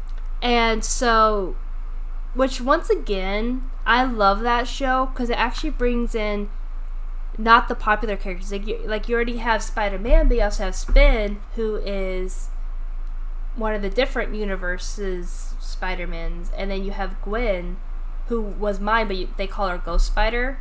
But Gwen is my favorite Spider character. Yep. I'm like, how do you guys even stay up with all this, you know? We need family trees. I know, right? We need the visuals. And like alternate universes and where they come in and stuff. But yeah, I love Gwen Stacy. I mean, that's another comic I've read. And actually that I don't know. I don't know. I think it's tied for Captain Marvel, because I love the Gwen Stacy run too. I love the Gwen Spider. Or is it Spider Gwen? I think Spider Gwen was her name. I love those comics too. So you seem to really like female like character novels, graphic novels, comics. There's one that I really want to read that's brand new. It's called Heavy Kill. It's by Jared Throne. And the character, her name is Myra. And I think that might be one that maybe we could read together. Ooh. And yeah. I mean, it's brand new. I found it through a podcast. And cool. Spider Gwen, Ghost Spider. Yeah. Spider Gwen. That's it. Called her Gwen Spider. It's called Heavy Kill. Heavy Kill. We should totally read it. Let's do it. I have so many on my list. It's not even funny. I know. Because, Cross is trying to even get me to, finish the series. Because I started Spider-Gwen. And I read all the one, because I think it was just, the first novel. I can't remember what happened. Yeah, I just need to catch up. And then I need to finish this Captain Marvel series. And I need to catch up. I need to. Just do it. You just need to not have children for a week. I know. I know. One, stop buying books, which is really hard for me. I'm addicted to buying books. And then Cross just bought me, speaking of Doctor Who, because, Nitro and Cross are going to talk about Doctor Who later. But Cross got me a River Song book, which I won't get into it because I know Nitro needs to catch up. But it's part of the whole Doctor Who lore. And so I just got that one, and then I have other books I still need to read, and man. And then comics I need to read. I just need to read. I need to go away for, not just a week, I need to go away for a month. And just hide myself in a hole and just read. So you're reading Gone with the Wind. Is that the only book that you're currently reading right now? That and my book that I travel with, because if I can't take the book that I'm currently reading with me to doctor's appointments or waiting in the school line or whatever, I have to do another book. And Gone with the Wind, I can't take that massive thing with me. No. So I'm reading an Agatha Christie as well called The Pale Horse. It's one of her just individual one-off ones. It's not part of the Poirot or the Miss Marple. And it's called The Pale Horse, and it's really good so far. I mean, anything Agatha Christie, I'll read. She was just brilliant mind. I've been reading And Then There Were None. I don't know if you've ever read that book from her. Which one? It's And Then There Were None. Oh, yes. Oh, that's one of my favorites. That's one of her standalone books, too. Mm-hmm. I am I'm struggling because there's so many characters. So I'm trying to read it slowly because if I read it too fast, I'm going to forget the 20 million characters that she's setting up for you. Mm-hmm. But oh man, that's such a good book. Yeah. I only have the last Harry Potter book to read. That's the only one I haven't read yet.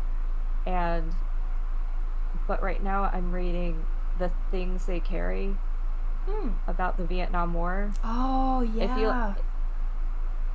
It's not really history, but it's more like a perspective of a period in history. So you get a little bit of people and places, but it's not marketed as a nonfiction. It's marketed as fiction. Mm-hmm. But that one, it's hard to get through just because it is about war and real things that have happened. Mm-hmm. But it's so beautifully written. I'm I can't believe how beautifully written this is. I love books like that. And Gone with the Wind, I feel the same way. Even though it's massive and thick and crazy, it's beautifully written. And learning more about the culture of the South, because coming from Colorado, we had some Southern graces, I guess, but not the South. Me being in Virginia now, we are the South, and there's certain social graces that you have to learn and different cultural things. And so reading Gone with the Wind and knowing the history and where Virginia and Atlanta and Georgia and stuff, where they came from, it made me have a whole new appreciation for the South. And it was just beautifully written. Let's see, Just Meet Dee. Have you seen the recent Poirot films, and what did you think of them? Oh, yes. I love... Have you seen those movies? Murder on the Orient Express? Uh-huh. That one was amazing. And Death on the Nile? Oh. Did you like it? I liked it, but only because I've read the book. And it was the only one I predicted, and I was right. I was like, this is so obvious, it's not even funny. Mm-hmm. Yeah.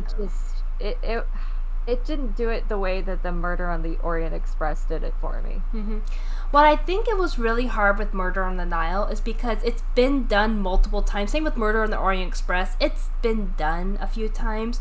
So to try to get a new twist or a new ending is rough. And like Murder on the Orient Express has been done a little bit, but Murder on the Nile, that's like a classic Poirot. It's been like done with series, like within the Poirot series, multiple times. There's been multiple movies about it. I think that one was harder to give a creative ending. So I predicted the ending as well. But what I loved about it is getting more like Poirot, like him as a character, because he does look differently from the books. There's a backstory that's different than from the books. So I love how that's brand new, because as a fan who've read a lot of the books and who've seen most of the older shows, to get still a little bit different, and even though I predicted the ending, it was still a different ending from the books. It still allows me to be part of the journey, even though, you know, I kind of know what's going to happen, if that makes sense. Yeah. Yeah, I'm the same way, Dee. I haven't seen any of the other movies or read any of the other books. So I was just jumping in. Totally virgin. Yep. But I love that movie. I mean, I watch it more than once. And usually with mysteries, it's like, oh, I know the ending. I don't need to watch it again. But no, like, that one... Mm-hmm. That one was entertaining the whole way through. Yeah, I think Murder on the Orient Express, they did make it more, like, entertaining as a... I mean... Plus the actors were phenomenal. I mean... Yeah, I mean, I think that was the difference, too. Like, there were phenomenal actors in Murder on the Nile, but Murder on Orient Express, that was just... It was a beautiful accumulation of great actors. So like you said, it's more than just the mystery, it's entertaining. And I think in the second movie, they tried to make it more about the mystery, but it was too predictable. You know, so I think that's what makes probably Murder on the Orient Express one that you could watch again and again. Was that? But I did like... I don't know. I think I also like it because I want them to continue these new Poirot movies. You know, I want them to continue. I want them to keep going.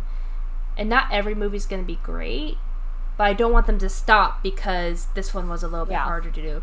And what I would love for them to do is now start branching out away from the stories that people don't know, that aren't popular. You know, because I've done the two big ones that most people know. Let's get away and let's start doing more the ones that people don't necessarily know. Yeah, I didn't even know who Agatha Christie was until I was an adult. Like, I don't know how popular she is. I mean, I know she's, like, one of the biggest authors probably ever, but I just hadn't heard of her. Like, she wasn't someone that, you know, my friend down the road's reading. Yeah. But I forgot where I learned. Maybe it was from Literary Disco. That's probably... Well, that's how I find all That's my probably where you books. find them all. Yeah. I love that podcast. Let's see. It's a mystery. Let's see, Just Me D. It's a mystery, but it's not just about the mystery. There's a swarm of personal stories there, too. Yes. Oh, and D, I know her from the context of those books my parents love. So, my grandma, she loved Agatha Christie, so she has, like, all the books. And so these are the books that, like, maybe second or third edition books. I think a few of them are first edition. But she loved, like, Agatha Christie books. And so those books then got passed on to my mom, and then my mom just recently passed them down to me. And I got into Agatha Christie when I was a teenager, I think, because my mom introduced them to me. And yeah, so I kind of grew up on Agatha Christie. All right, Jay, Yeah. We got about 15 minutes left. Is there anything that you wanted to talk about before we have to sign off that you feel is important we talk about? Oh, jeez. Just a little bit of pressure. I know, right? I don't know. We talked about so many things. I know. Okay, so your final consensus then on the Tomb Raider, just reading this standalone comic didn't really want you to get into the games or continue reading the books, right? Okay. So I feel like we have such different tastes in things, like, and I think that's why we're such great friends sometimes. Yeah. Is we introduce each other to like things that we wouldn't normally go after. Right. And I like that. Absolutely, me too. And I think that's where, once again, diversity is beautiful. Because I think you and I were mature enough to understand that differences are okay. But then if we're willing, but not only that, but we're also willing to accept differences and try new things. Like, I want to try that new comic that you suggested. Let's do it. Let's read it. You know, because once again, even if I don't like it, or it might come a case where I do like it, and I'm like, thank you. We might hate it. Exactly. Or we might both hate it. Exactly. Yeah. And that's okay.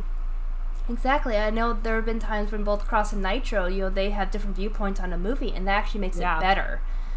Because if you just... I feel like they're the same way as we are. Like, we are. Cross loves stuff that Nitro is like, I think this is nostalgic, and that might be why he likes it. Just like gentle. We were talking today. Because I was like, yeah, like when I was a kid, Power Rangers, Mighty Morphin, that was my life.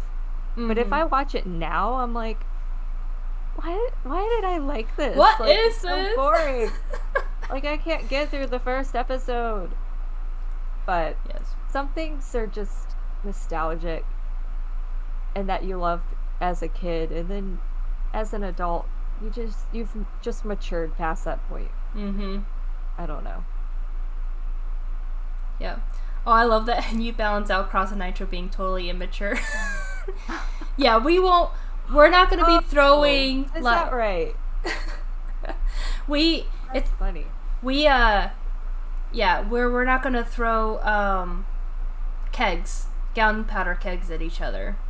We're going to be smart pirates, right? Yes. Smart Mrs. Nitro. Smart might be a bit of a I don't know the word I'm trying to think of. You might be setting your hopes a little high, standards a little high. For me, I'm just gonna try to not die. Chunk, I think you're gonna go to the brig if you're not careful again. I'll be with you. It's okay. We'll be thrown off together. What did you hear they brigged Chunk the last time? I mean, to be fair, he blew up their ship, and so they put him in the brig. I don't know what you're talking about, Chunk. I tell you, Chunk, if you're not careful, you're just gonna go right back into the brig. Oh, that's so true. I missed a lot of TV shows from my childhood because my house and a library instead of a TV, and trying to catch up as an adult, I no longer feel like I missed out on much after all. No, it's true. Like, 90s TV was both amazing and awful all at the same time. Yes. Like Rocko's Modern Life. Oh my gosh. Like, some of the cartoons I watched, I'm like, how did we even get away watching this stuff?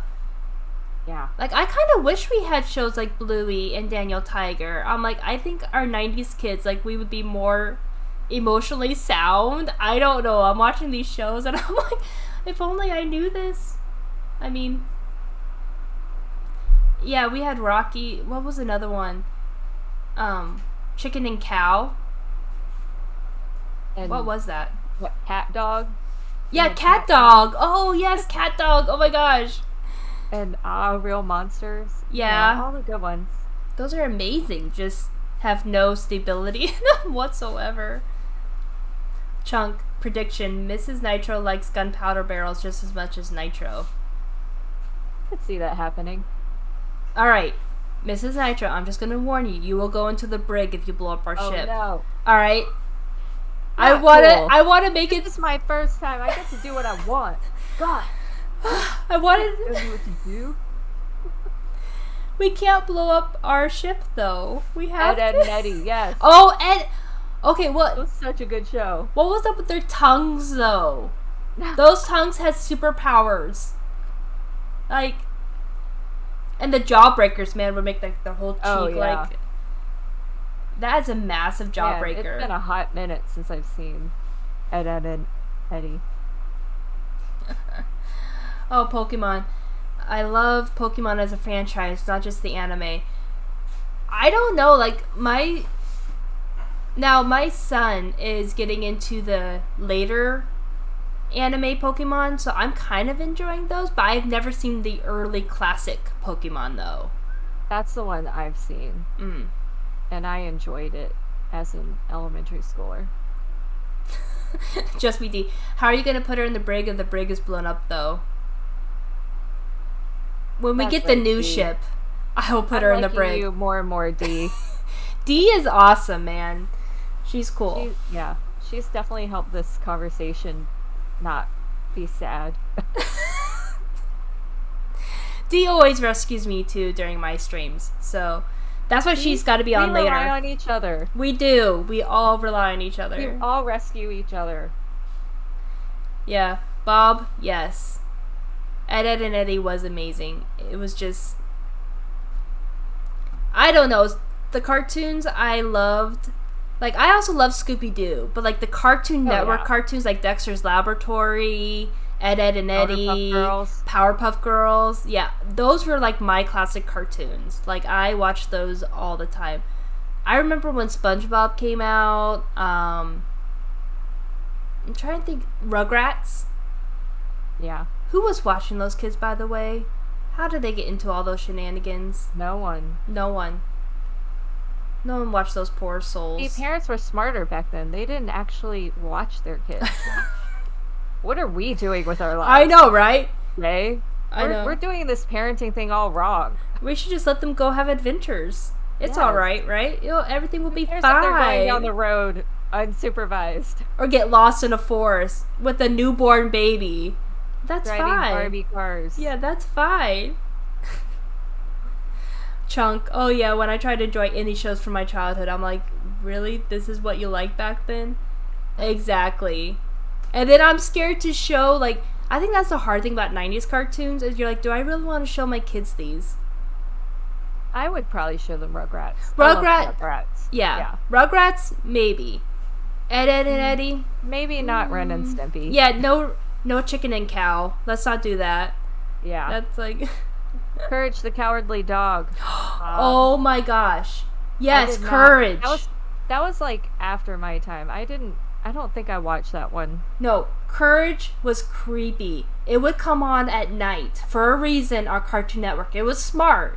But Courage the Cowardly Dog used to freak me out. It would legitimately scare me. And then adds, when you grow up and realize that Johnny Bravo is not a role model. Yeah, Johnny Bravo, man, he was just a creeper. Oh, yeah. But that was why he was so awesome. Yep. Absolutely. Oh, we have a first-time chat. Hey, can you pray for me? My wrist pain doesn't let me sleep. Oh, absolutely. We'll definitely pray for you. Yeah, wrist pain is no fun. Any sort of pain. Yeah, that's usually not fun. No. Whether it's acute or chronic, pain is a absolute beast. So absolutely we'll pray for you. For that wrist. But yeah, no, Courage, the Cowardly Dog, man. That used to creep me out. Yeah, Ren and Stimpy. I'm still surprised any parents let any kid watch that. Or even like the producers thought that was a cartoon for kids.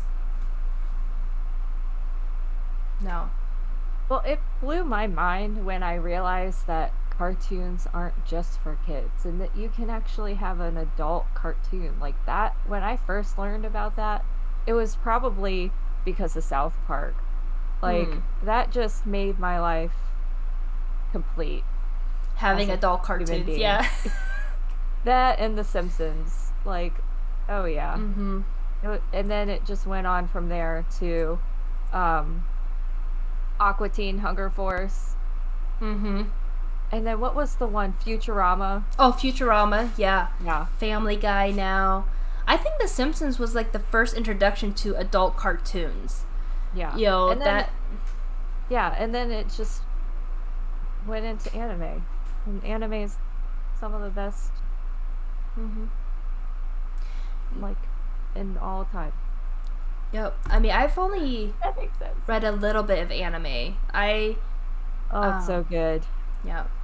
That is a whole nother 2 That's hour. a whole... I know. I was going to say that's Lord. a whole nother discussion. Now, I have read some anime. I've read, like, Emma, which was, like, a Victorian, like, anime. So it was actually a Japanese author writing... Because she's obsessed with Victorian England. So she actually wrote a story about Victorian England. But she's Japanese. It was so cool. Because it's, like... You get some of that same culture, but she's trying to bring up, like, the old history culture, too. It was so cool. And then I read Ray Earth. I read that one. And then... I love any Hayao Miyazaki film, though. I'll watch any of those. I wasn't a huge fan of My Neighbor Totoro, and I know that's probably a super unpopular opinion. But... Or Ponyo... That one I was like, meh. Yeah, Ponyo was okay. My Neighbor Totoro, I liked... So, My Neighbor Totoro was old enough where it had a Japanese to English version before Disney got a hold of it. And that translation, I felt like was better than when Disney got a hold of it and they did Dakota Fanning and her little sister. They were the voices of the girls. Yeah. Yeah, they were the voices of the girls. I think that translation didn't make it as good. Because I remember watching the first English translation, and I felt like I liked that, My Neighbor Totoro, better than the second version. Unpopular opinions. Yes, I have a lot of unpopular opinions. Yes. Oh, Futurama's coming back? Sorry, I just saw that chunk. I didn't know that. Oh my gosh. I'm gonna have to... It's what we do, Cross. It's what we do. It is what we do. You see, we just get the same kind of thing going with us, you know? Ponyo, My Neighbor Totoro didn't hold me, though. Yeah, and once again, I think it's that Ponyo, I think I kind of liked it because it was trying to bring up the Little Mermaid kind of old story to it, so I kind of like that. But I love Howl's Moving Castle. Oh, yeah. I read the book. I did too. It's so good. The book is amazing. And then I think they did a pretty good job. Story. It is. Yeah. And I think they did a pretty good job just kind of translating that from the book to the movie in the way that they could. I also love, I know this is an unpopular one, but I love Castle in the Sky with Laputa. I thought that was just beautiful. I mean, it is definitely a way mellow story, so it's definitely slower. But I love just the world that they created with Laputa. Well, you can't all be Spirited Away, you know. That was just a masterpiece. Oh, gosh. The music was beautiful. Oh, my gosh. I could just listen to the music of Spirited Away. Talk about female-led characters. That was just beautiful. Yep. And I love it because the English, of course, was the girl who voiced Lilo in Lilo and Stitch. She was in it. Also, fun fact, the girl who did Lilo, she was actually the girl actor for The Ring. She has, like, no voice. Really? But she was the girl for The Ring. Yeah, I just found that out. Cute. I'm like, oh, cute Lilo and the girl from Spirited Away, really? And then you have her as The Ring. Aw. I know. Well, Jay, we have to do this again. We very do. Soon. This was so fun. I don't want it to end. I know. Well, Cross isn't here yet. Yeah, we'll just stop once he comes in. Yeah. But, let's see, Chunk, I hear these movies talked about a lot and I've never seen them. You have never seen them? Okay, Chunk. Alright, we might have... HBO. Or are they on Disney Plus? They're on Disney Plus as well, I think. Okay. They're 100% worth it. Spirited Away, I recommend first. I don't know if you would say the same thing. What was that? Sorry. Oh, yeah. Spirited Away was another one I enjoyed the first time. It was okay, but it's not enough to rewatch. Oh, really? There's a lot of Japanese, like, lore in there that if you don't know what some of it means, it's hard to fully understand. Like, being spirited away in the first place is part of Japanese lore, so... Well, even, like, the bathhouse and the different spirits that come and they have different... Yeah. That's true. It does have a lot of cultural significance to it, but if you don't know the culture too well, especially, it's like... You have to Google. Yeah, especially the bathhouse and the master and, like, that makes sense. That makes sense. And why they got turned into pigs. And, yeah, that's true. That's true. All right, y'all. All right. Next. We're signing off. So, stay here, though. Cross and Nitro are coming on for some giveaways. Woo! Yes. Yes. So, let's do it. All right. Love you all. We'll be back to be pirates soon. Me and Mrs. Nitro will be back. Cross is literally kicking me out of my chair. Yeah. But, so we have to stop talking. Comic Clan. Kicking you out of your chair. Yeah. No, I know. This chair is way too big for me. This is Cross's chair. I can't even, like, I feel so tiny in it. All right, y'all. But we'll see you soon, all right? Zero miedo. Zero miedo.